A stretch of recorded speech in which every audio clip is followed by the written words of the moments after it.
This video, I will be guiding you through on how to rotate page in Adobe Acrobat. So without any further ado, let's dive right in. In order to go rotate, you have to go to the right corner. You can see a panel over here, like a sidebar.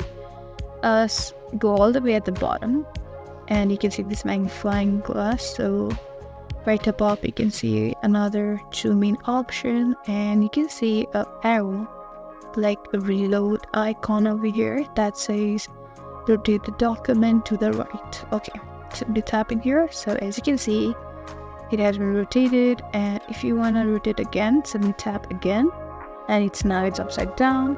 If you rotate again to the left, tap again. So this is basically how you rotate.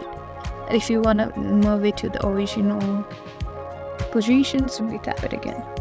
So you can just keep on tapping and rotating the documents.